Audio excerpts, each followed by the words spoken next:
Morning. What'd you take from Arizona State pushing Arizona into the final minute last night? And what have you seen from Bobby's team? Well, that was the first time I'd actually watched them. Um, but I but I had heard really good things about them. Um,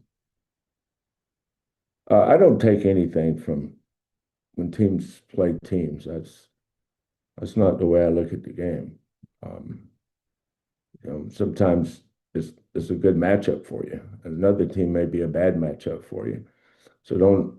I mean, you do what you want, but for me, I draw no conclusions about that. Um, Arizona State's talented. Bobby always does a great job with his kids. They've got the center um, is best big man he's probably had. Jop. Um,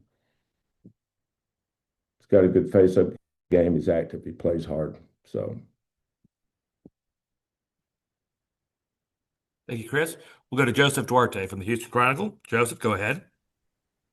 Kelvin, along those lines, the two guards that they have, Odom and Johnson, it looks like Johnson's starting more than coming off the bench lately. Those two guards, how do you see, in terms of what they do and what goes through them? Well, the kid that started early in the year was a kid that transferred from Toledo. We played against them last year, Ford, uh, left-handed kid. He's back now, so that makes a difference in their team. Um, had he not gotten hurt, their record would probably be different, but he's back now and played good last night. But, Odom and Johnson and Ford, they all can play the point. They all push the pace. They're really good in transition. They're very athletic. Um, and all three are capable of getting 20.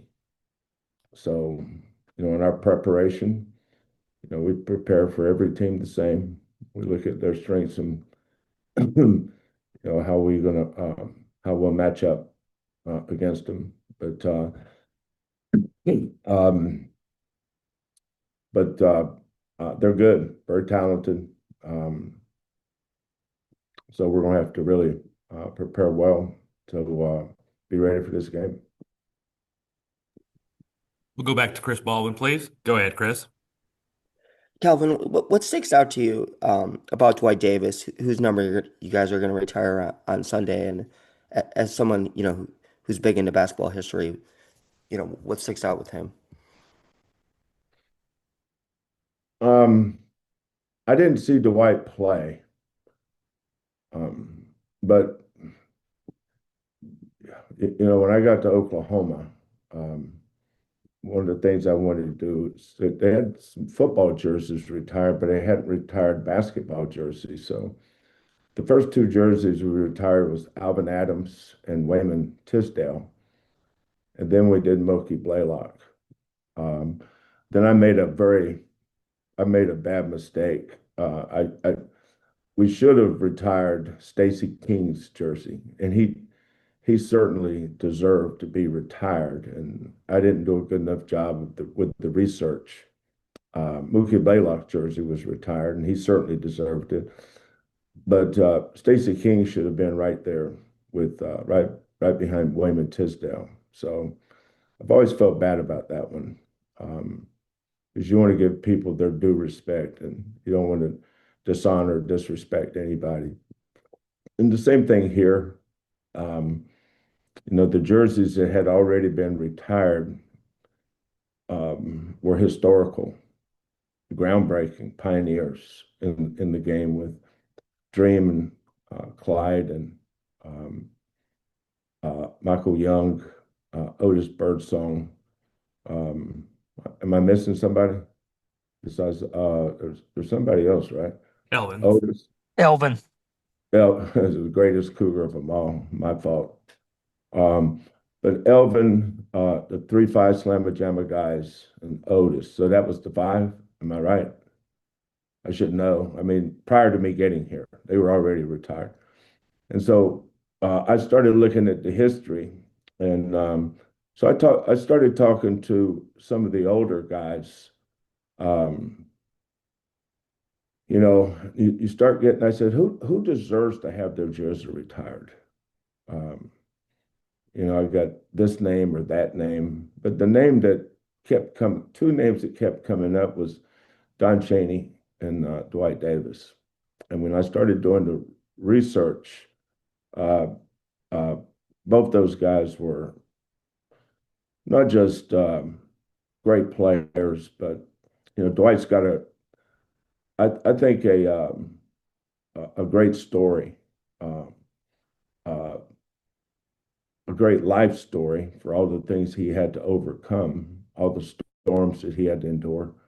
To come out on the other side as a tremendously respected man that's done great things in his life. Um, there's a basketball player, the early 70s, early mid 70s, so much going on in the world during that time. I graduated from high school in 74, but I didn't follow the NBA because we didn't get it on TV back then. You didn't have social media. You had Sporting News had a magazine, Sport had a magazine. So you got all your news from either newspapers or magazines. And I really enjoyed going back and reading about Dwight, and it was easily you could easily see why people had such great respect for him as a player. And then once I got to know him and know what some of the trials and tribulations that he had to go through in his life, I had even more respect for him. So it's a great honor for him, but it's also a great honor for our program that we're um, inducting um, uh, an unbelievable player and man into our um, um, doing his jersey number, retiring his jersey number. That's good for Dwight, good for his family. It's a great day for him. Thank you, Chris. We'll go back to Joseph Duarte, please. Go ahead, Joseph. Kelvin, along those lines, when you mentioned the guys that had already been honored, and then you added the two recent ones, moving forward, do you have I don't want to use the word criteria, but what comes to mind when you start selecting guys maybe from this era, so to speak, and what goes into the deserving of having a jersey retired? Yeah. Well, you have to start with the guys that are already in there. Um, like there's only one Elvin, um, you know, and he was a 3-year guy because freshmen didn't play back then. Um, and then you go to Phi Slamma Jam and you take each person individually and you start um, looking at player of the year, um, conference player of the year. Um, you know, the academic part of it was important, but things changed with that too. Um, but we have a list of criteria. I don't have it in front of me right now, but um, it's a tough group to be a part of. Um, I haven't looked at there's some other guys that have come up. I think Jamal Shedd and Marcus Sasser. Obviously, um, it'll be after I'm long gone, but those two guys I would push to have both of their jerseys retired because of what they accomplished nationally and what their teams accomplished. Otis Birdsong's one of the best guards in America. Um, I don't know where I saw it, but I saw a game that he played against Larry Bird at Old Hawthorns. It was just a treat to watch. But when you look at what those guys all accomplished uh, nationally, here at U of H, conference, NBA, and beyond, it's a tough group to get into. And if you look at the each one of these guys, they're all more than deserving.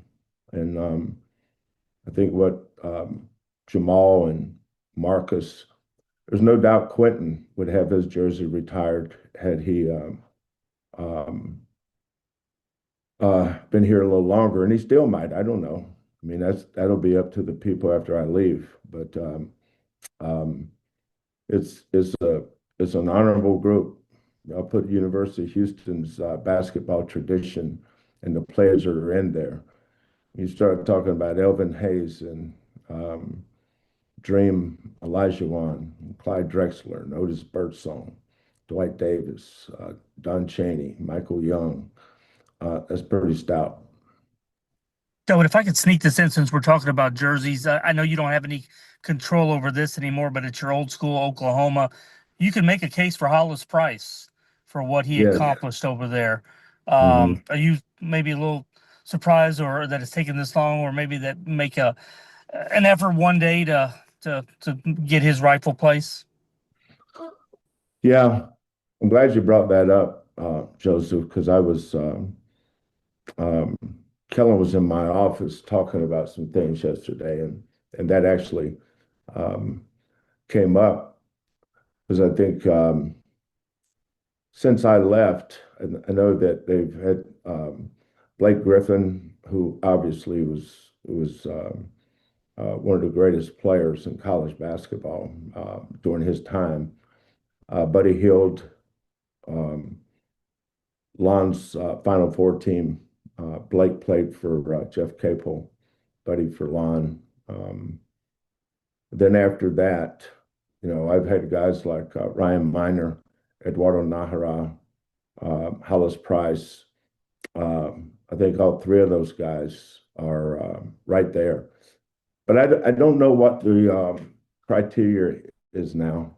And the athletic director that was with me during that time, Joe Castiglione, this is his last year. But um, absolutely, Hollis Price deserves to have his jersey retired, and um, I'll I'll push for that as needed. Thank you, Joseph. We'll go back to Chris Baldwin, please. Go ahead, Chris. Calvin, the way Isaiah and Mercy finished that game against West Virginia, how important was that for them to take advantage of those minutes and do something with them? Well, Isaiah played 20 some minutes, so I don't know how the end was any more important than the beginning for him. Isaiah's our sixth man, so it's not like he's. Um, I think a better question is how strong he finished and the plays he made. Um, we ran a little circle out of bounds play, uh, strictly for Isaiah. I mean, I had him in mind when I called it. But been impressed with Mercy. You know, it's hard to play. It's hard to play multiple guys, um, uh, especially when you have a dominant backcourt that has to be on the floor. And the other thing that's impacted some of the guys is I've been playing a bigger lineup. Having Isaiah uh, uh, playing him on the wing. Um, Isaiah's not rebounding like he's capable of right now. I still think he's trying to get comfortable. Um, Guys like JoJo, who went from August 7th until the end of October, until he got cleared. Forget, it's not like he was practicing or running. I mean, um, I just shake my head at what the stuff people say about, or questions I get asked about why certain guys aren't this. You know, November was June and July for JoJo. Um, Same with Khalifa, same with Isaiah. But those guys have put in the work, and now they're all starting to feel more comfortable, uh, getting more in line, getting more in line with their teammates, whether it's coverage calls on our defense or coming out of our traps or whatever it is that we have to be good at. Obviously, you get better over time. The November's, I think I said this out on the floor in Las Vegas. For me, for us, those games are very much more wisdom and learning than wins and losses. There's so many things you can learn about your team, and so many things your team can learn about themselves. And if you just stay with it, come in every day with a humble attitude, you can get better each day. If you come in with the wrong attitude, you can't get better. I've never ever thought that I know everything. Um, there's there's a lot of people know more about this stuff than I do. If you don't believe me, ask them. Um, but I've watched Isaiah, watched JoJo, watched Khalifa, and I watched Mercy playing Chase and Ramon at the in the backcourt to help our offensive rebounding. Has made a difference. That we did that against Baylor. Chase had 5 offensive rebounds, and I think every one of them was at the 3 and not the 4. So, yeah, during the course of the year, coaches are always probing, looking, figuring out ways to make the team better, and sometimes it affects other guys' playing time. But at the end of the day, my job is to put our team in the best position to be successful. We'll go to Kenneth Bowman from Coug TV. Kenneth, please go ahead, sir. Coach, looking at Chris, Kingston, and Isaiah, they all have some experience playing USA basketball. Is that something that holds weight to you during recruiting? And also, how do these experiences translate to Big 12 play? No, that means nothing to me. Chris got cut from his team. Isaiah didn't get invited, and I'm sorry, Kingston didn't get invited, and Isaiah was hurt, so he couldn't go this summer. So I never think about it. I have a lot of experience with USA basketball. I've been the head coach of 3 different USA teams. They're great experiences for those guys, but I don't think any other coach looks at it as a factor in recruiting for sure. I'm old enough to have my first head coaching gig with USA basketball. My starting backcourt was Vince Carter and Stephon Marbury. That was in 1990. You have to look it up. I had Trajan Langdon, Steve Wojciechowski, Samaki Walker, Jahidi White, big kid Tim Young from Stanford. I had a good team. So, but it's a great experience for those kids, but it has nothing to do with recruiting. Thank you, Kenneth. We'll go back to Joseph Duarte from the Chronicle. Go ahead, Joseph. Kelvin, I'm not sure if you saw over the weekend or maybe it was Monday, but the NCAA approved a change to the transfer portal window where it's now after the championship game, whereas it was during the tournament, I believe, previously. Any thoughts on that window changing and being a good thing, or just the kind of your thoughts on that?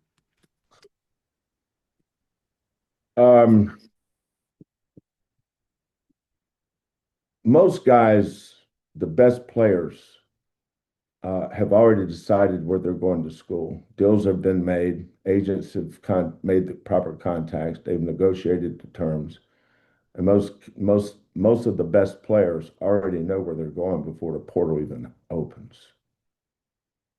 So it's like hunting season. A lot of guys shoot ducks or deer, whatever, because they can. Hunting season, I think deer season's in the fall. Duck season, no, duck season's in the fall. Deer's a little bit later, but you've always got guys that are gonna do their deals regardless. But the portal. Now we haven't done much in the portal. Um, LJ, I think we've had one kid a year here for a while. Um, with Damien, one year we had I had a lot of time to work on the portal when I was in 21 in the Final Four. Before we even left, we had Kyler Evers and Josh Carlton, and we got Tajay a little bit later. But the portal's important. It's a big, huge part of everybody's program. Some guys use it more than others, but it's important to everybody. But the reality is these uh, kids all have agents.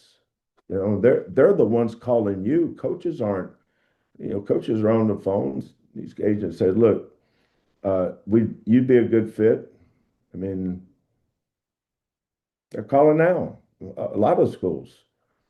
You'd be a good fit.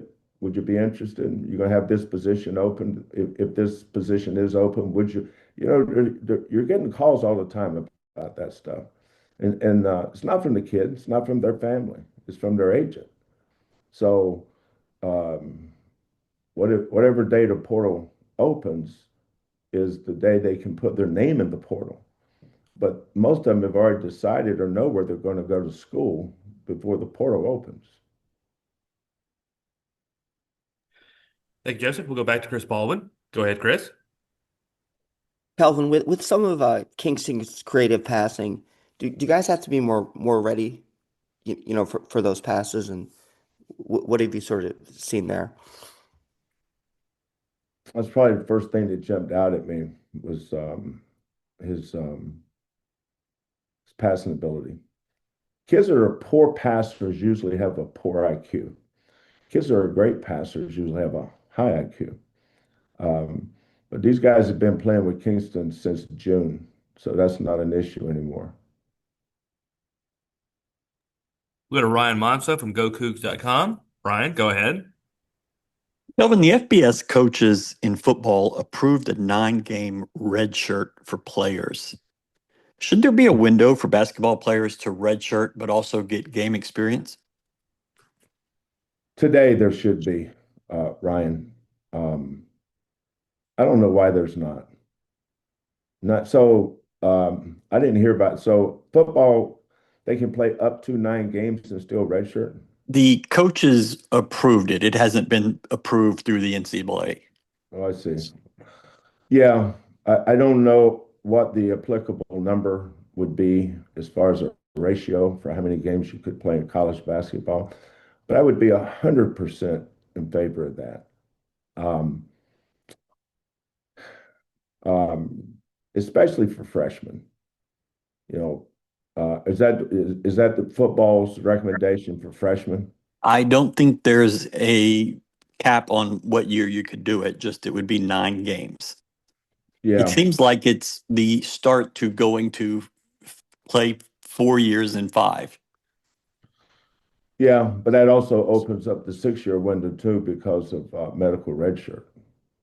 You know, if a kid gets a medical red shirt, then the next year is a freshman, and he redshirts after 8 games. Now, how many years does he have? Those are all the unintended consequences of rules. It's not the rules that are in front of you that you're reading.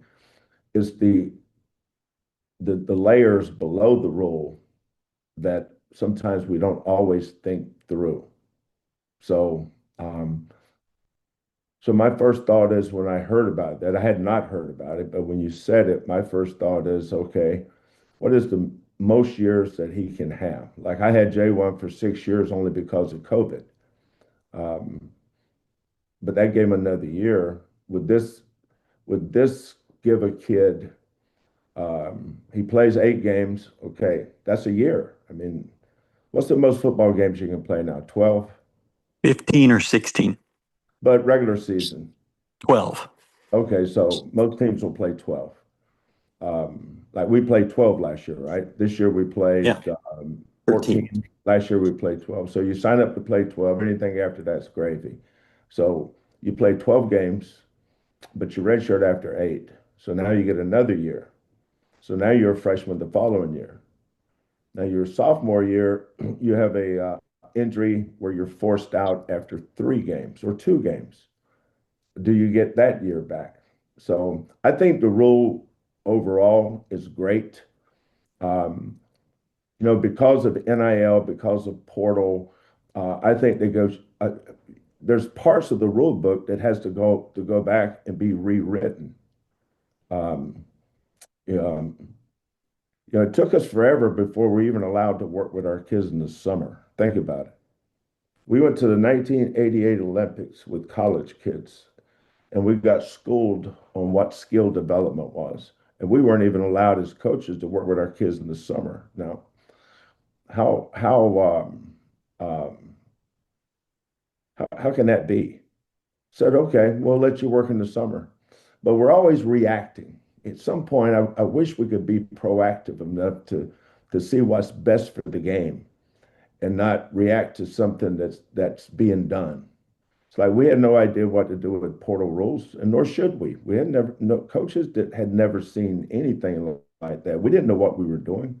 Um, Now the transfer portal. I remember the day that it was almost um, unheard of. It would have been earth-shattering for a kid to transfer in conference, even though he still had to sit out. Um, Now you're playing against guys you don't even know which team they came from. Um, but the rule you're talking about, Ryan, it would make tremendous sense if that could happen um, for basketball. Is And that something you and other coaches have discussed? yes, remember when Dana did it? What was the quarterback's name that transferred to Miami? De'Aaron King. Huh? Yeah. Yeah, De'Aaron King. yeah. I think his year was the year that they redshirted all those kids, right? Hmm. Yeah, that was 2019, Yeah, 2019, I believe. yeah. That was the first time I'd ever heard of it. So I started asking around, why can't we do that? Why don't we do that? Um, but you run things up the flagpole with committees, committee members, and then they take it to whatever the next step is, and it gets talked about. Um, it goes through the ringer, and then we hear information come back. But those rules aren't as easy as you'd think to get it passed. But it has been discussed. I've been on the phone with coaches that have their ideas, and they call and ask me about it. And then during the course of the conversation, I said, you know, football can play a kid up to 4 games and still redshirt him. Why are we not doing that? You know, so you bring up a great point. Um, some of these things just make too much sense. There's sometimes we get in the way of simple and logic, and we make things more complicated. So uh, um, I think you bring up a great point, Ryan. I just don't know the answer.